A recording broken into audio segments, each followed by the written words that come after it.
Jackson Podcast. The lyrics of yours used against you in court, how'd that feel? I feel kind of crazy and cool because it's like, oh, everybody listen to me, you know? Yeah. But crazy, like the first fucking amendment is freedom of speech. Like, it's crazy. Well, third or fourth, but like the top five. If I understand correctly, part of the terms of the probation are like there's certain things you can't talk about, right? On records now? Like, I can't do nothing like gang things or stuff like that on the internet. Right. I could really talk about what I want to talk about in music. Oh, you can? Yeah. Okay. So it didn't feel inhibited in any way on the new record? Didn't change the way? Nah. I normally like rap about cool things, you know? I just got like a few lyrics where I just rap about street stuff. Uh-huh.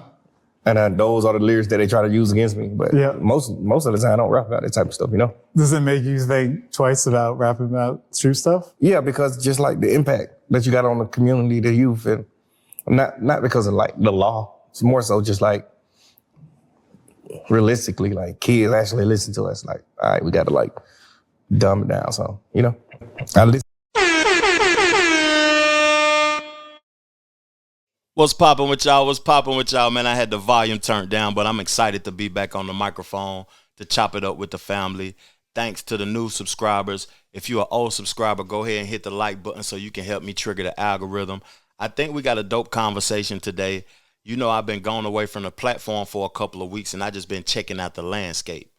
But before I talk about my thoughts of the landscape of black culture, of the hip-hop community, of people talking about music, you know, I want to talk about what he was speaking on, lyrics being used in court, because I think that this is important.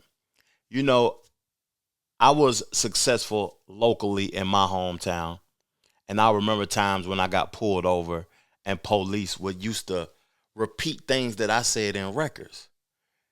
And it used to be kind of crazy that, you know, that they would know my raps. They would know the things that I said and know my songs.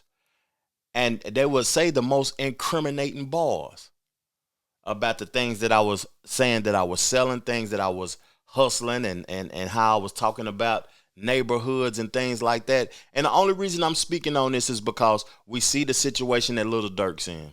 We see the situation that Young Thug has just got himself out of. Or he's still in it because he got 15 years probation, but we see how they was trying to use his lyrics in court. And to be honest with you, I'm saying this because I know a lot of young individuals will still try to get credibility speaking on their real life and speaking on life experiences in rap. And to be honest with you, we want that because that's authentic. As fans, we want that, but it's not worth your life. Because you're really speaking on your reality. Young Thug was speaking on his reality, and he about lost his life behind speaking on his reality. And speaking on your reality is really an art form. But before I get into more of the clips of the conversation, we're going to react to the song Money on Money that he dropped with Future.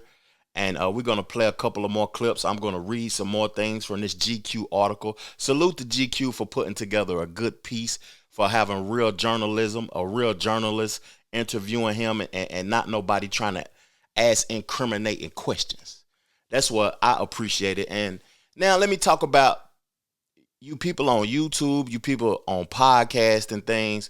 I haven't seen nobody speak, or not that many people react to the music and react to Young Thug's first interview since being home.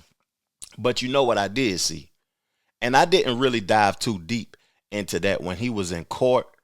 You know, y'all was monetizing his trauma. Y'all was monetizing his demise. Y'all was monetizing Fannie Willis and the laws and the legalities and things, but y'all ain't trying to monetize the art. Y'all ain't highlighting how creative he is, or how good he is as an artist, or the things that he's doing artistically. Yeah, but y'all highlight the criminal shit.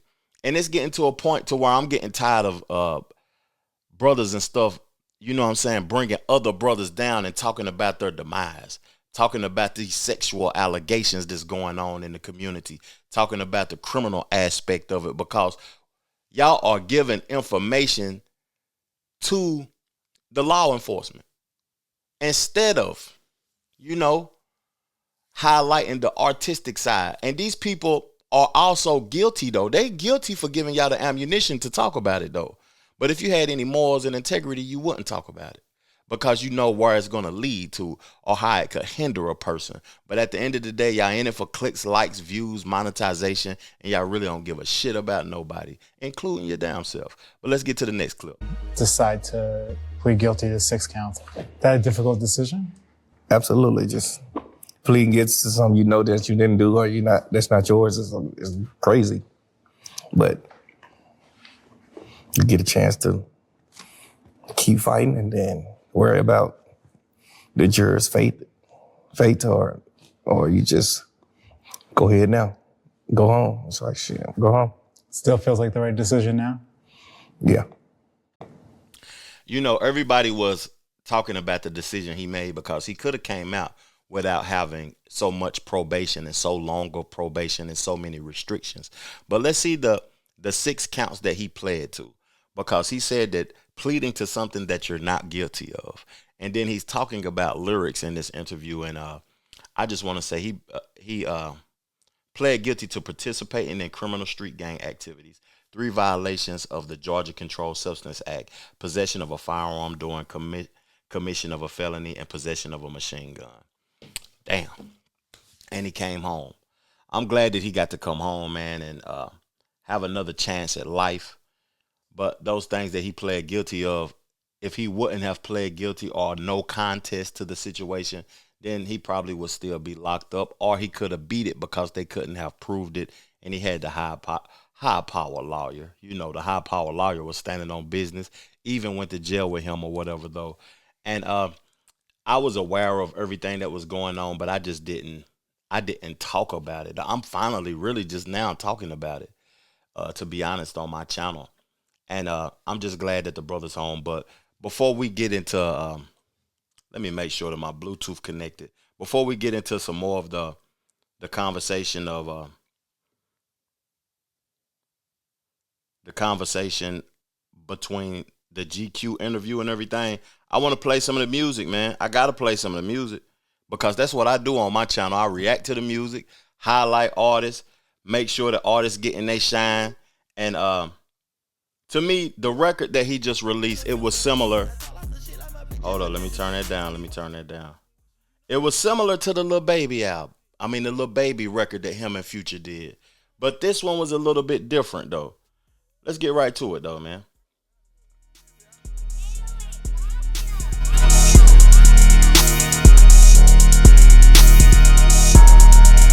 The Waxter. Turn me your song. Yeah. Okay. Money on money, these millions, you dig? I'm spending this shit on my bitch and my kids. I'm sending the bit, not the beans. This motherfucker pink slip, nigga, no rent. I don't want you gonna do nothing if I gotta be the one tell you to spend. These fuck niggas telling for nothing, and I gotta be the one calling them friends. Drop top Rolls Royce, I don't know the kind, I don't know the name of it. Fuck this little bitch last night and this morning, but I don't know the name of it. She told that pussy she don't know nothing about him, and this fuck this fame up. We want the same mud, not the green, my nigga, the same mud.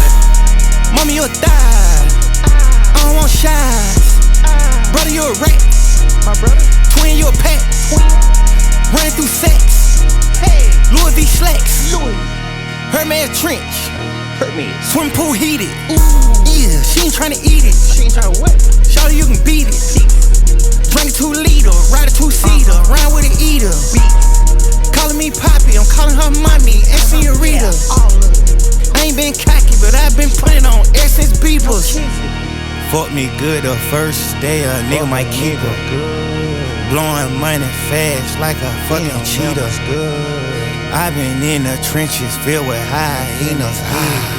Boo, got a spider, whipping that bitch from the side. Money on money, these millions, you dig? I'm spending this shit on my bitch and my kids. I'm sending the bit, not the beans. This motherfucker pink slip, nigga, no rent. I don't want you gonna do nothing if I gotta be the one tell you to spend. These fuck niggas telling for nothing, and I gotta be the one calling them friends. So, the first verse, I feel like that was a flawless verse. That's a good song to roll out to because That's going to get the clubs, the night scene lit. That's going to have the atmosphere where everybody at the strip clubs, because everybody loves some money. Everybody talks about the money on money. They're getting to the money. So I feel like that first verse and his first single was a good rollout. I feel like the interview with him with the mask on, it's a good rollout for the project. How many people that's looking at the podcast and then listening to the podcast is excited to hear a new Young Thug record? Or y'all really don't give a shit? I feel like Young Thug is a great artist. And, you know, since he's been locked up, to me, Atlanta's scene has died.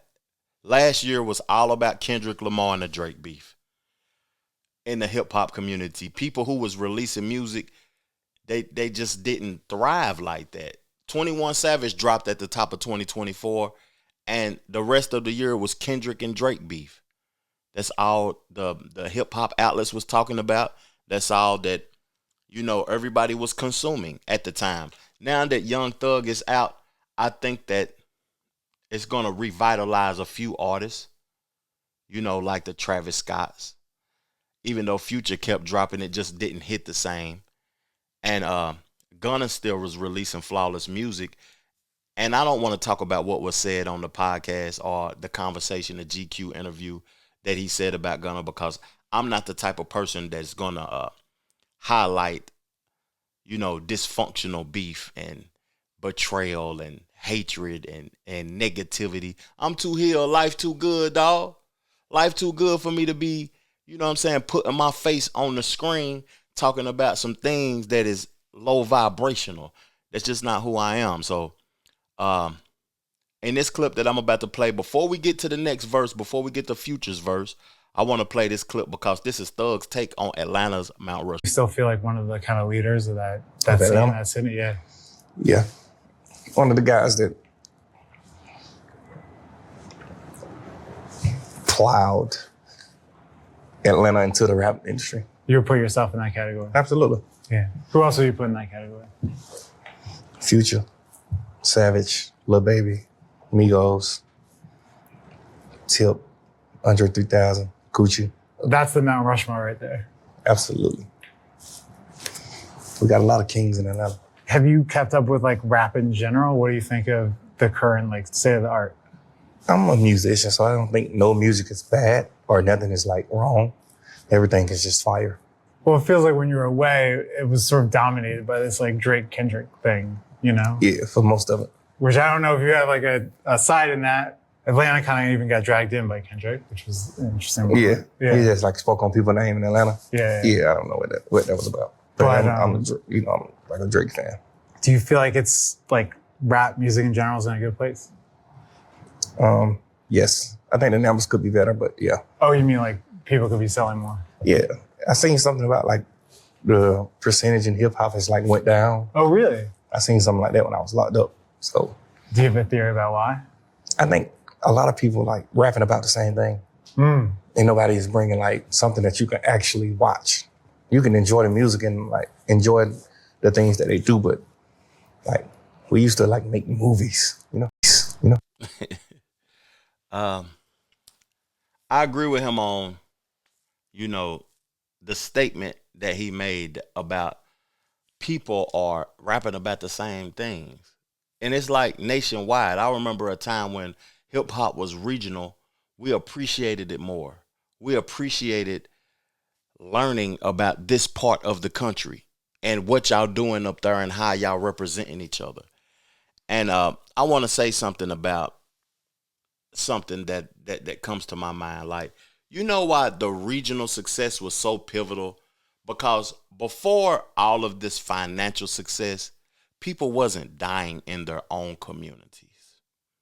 This is important for me to say because I'm a person who moved away from home and moved out of my community because my community was detrimental to my success and the people wanted to harm and hurt me. And when I look at hip hop now, everybody that's in their own community or neighborhood or whatever, it's not even safe to be a successful black person in an impoverished community. and we talk about unifying and uniting and stuff and helping and giving back. And then when you go back, somebody in your own community busting at you or trying to hurt you or trying to kill you. And I wonder what that is, like what type of mind frame and what type of time niggas on.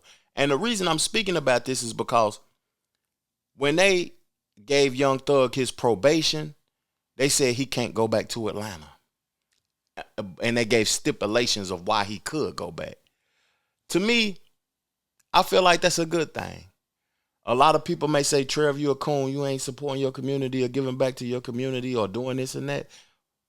From what I seen and from what I see, people die in their own community. Nipsey Hussle, the Mo 3s, the I forgot little buddy from Louisiana that passed a couple of years ago.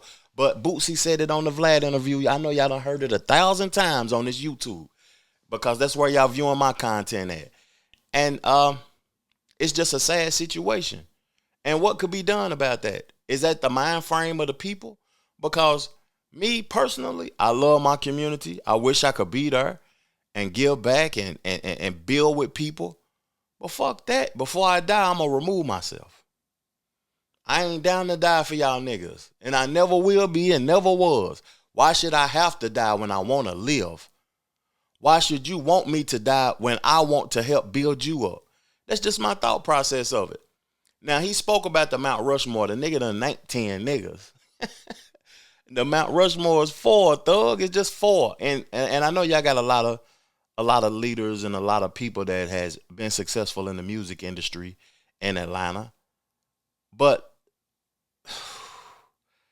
you know, these Mount Rushmore AI created images been coming out as of recently. I haven't been on the platform, so I'm a little bit late. And one came out, and I was looking at this image. I just put it up on the screen. Gucci Mane, T.I., Future, and Andre 3000. Who could be removed from that? Now, to me, Andre 3000. And what is the, hold up, before I get into who could be removed, what is the criteria to be part of the 4? Lyrics,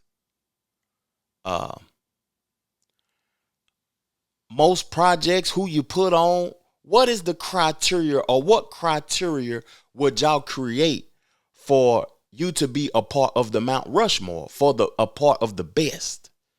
Because Gucci, I love his music. He has brought a lot to the culture. He put a lot of people on in Atlanta, but the nigga can't rap a Christmas present, to be honest with you. Future, he's a hell of a rapper. He has put out a lot of projects. He has collaborated with everybody. But some of that shit he be saying is repetitive and it's junkie music, and I'm not a junkie. T.I., hell of a nigga. Done a lot for Atlanta. Real estate, food, the Trap Museum. I went to the Dodgers and Braves game last year. They was playing T.I. like he the king of Atlanta, for real. Over Outkast. Everywhere you go to Lenox Mall, they playing Atlanta. You go to the Braves Stadium, they playing T.I. They playing T.I. everywhere you go. So T.I. he stays. Andre 3000, he stays. Who could be removed first, Future or Gucci? And don't have a recency bias because Gucci put in a lot of work. But I would say Gucci got to go. Who could I replace? Me, I'm a person who like lyrics. Could it be CeeLo? Could it be Killer Mike? Who else could it be from Atlanta if we're going to remove Gucci? And not saying that musically, could it be Jeezy? Even though Jeezy really from Macon. I don't know, man. It's just interesting conversation. Give me y'all a Mount Rushmore in the comment section. Who is the Mount Rushmore of Atlanta? The best of Atlanta. Let's get back into this record, man, and let me shut up for a moment. This little bitch last night and this morning, but I don't know the name of. She told that pussy she don't know nothing about him, and they fucked this fame up. We want the same mud, not the green, my nigga, the same mud. You identify my bitches with APs. She ain't got an AP, she is not mine. You cold. He cold. She belongs to the streets. Spoil little bitch went petty. Rose gold snake, she a Betty. Transport far and go slatty. Dogging out a hole like Shaggy. Coulda went spit, went caddy. Pull up, coulda, we ready. For the op, bitch, I'm petty. Ice style, bowling, leave spaghetti. First off, gotta go get it. Talk, let's do more spinning. Walk down, shit, get drenched. Turn the whole city up, lit it. Bad bitch, coulda went video. Savage, 21 killers. Brad bitch, rhyme with the sister. Dog ass hoe, you a thotty. Bro, turn cop, new body. Twin, you wreck, you smoke. Shoot him in the head, you the goat. Coulda went fed, went broke. Trap nigga living off the ocean. They found him the rose, I don't know. The eaters go everywhere I go. Money on money, these millions, you dig? I'm spending this shit on my bitch and my kids. I'm sending the bent, not the Benz. This motherfucker pink slip, nigga, no rents. I don't want you gonna do nothing if I gotta be the one tell you to spend. These fuck niggas telling for nothing, and I gotta be the one calling them friend. Drop top Rolls Royce, I don't know the kind, I don't know the name of it. Fuck this little bitch last night and this morning, but I don't know the name of it. She told that pussy she don't know nothing about him, and they fuck this fame up. We want the same mud, not the green, my nigga, the same mud.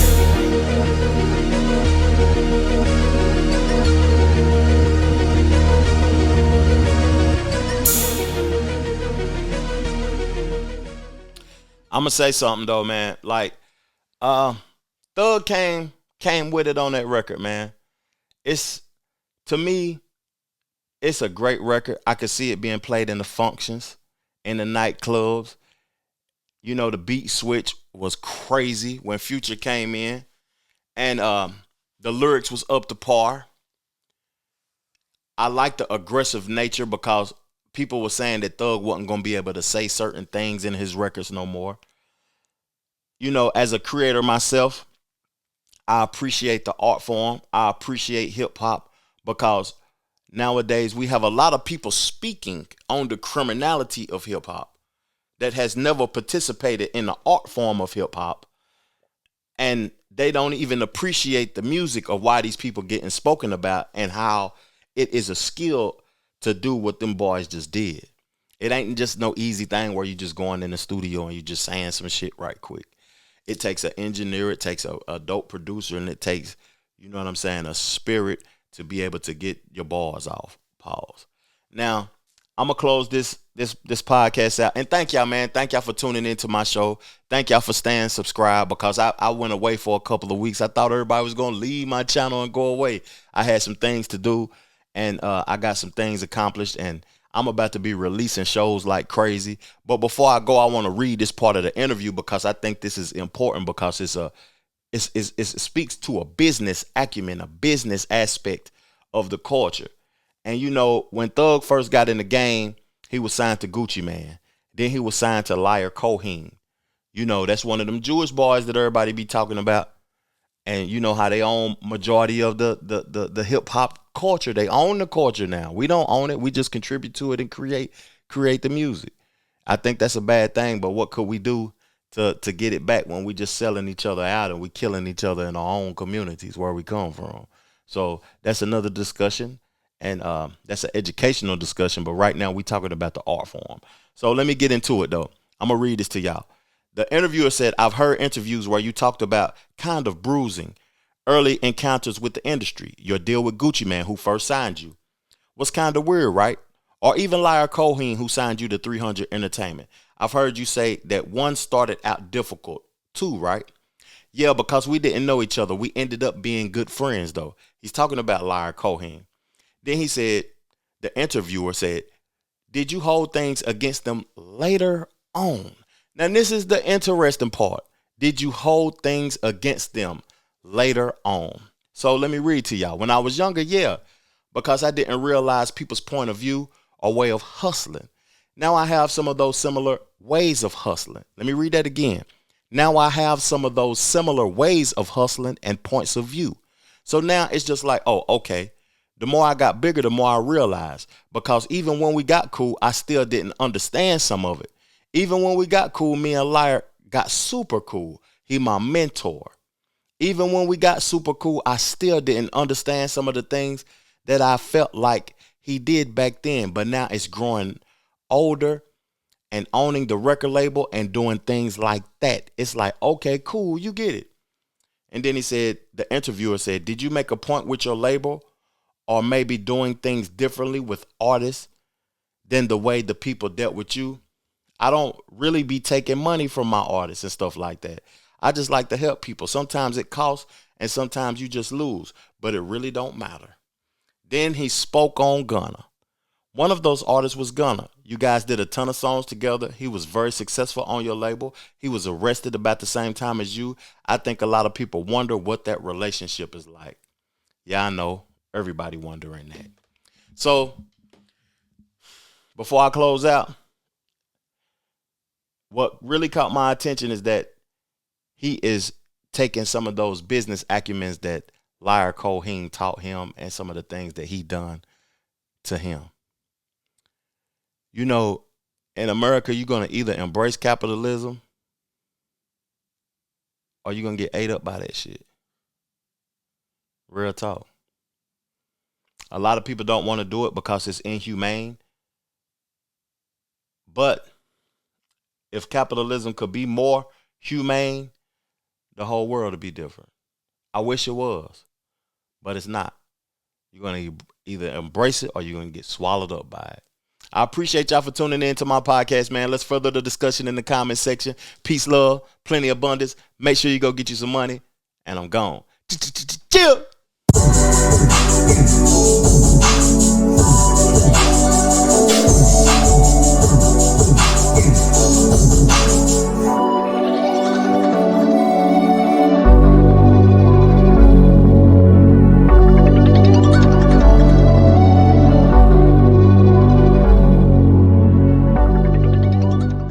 The Trevor Jackson Podcast.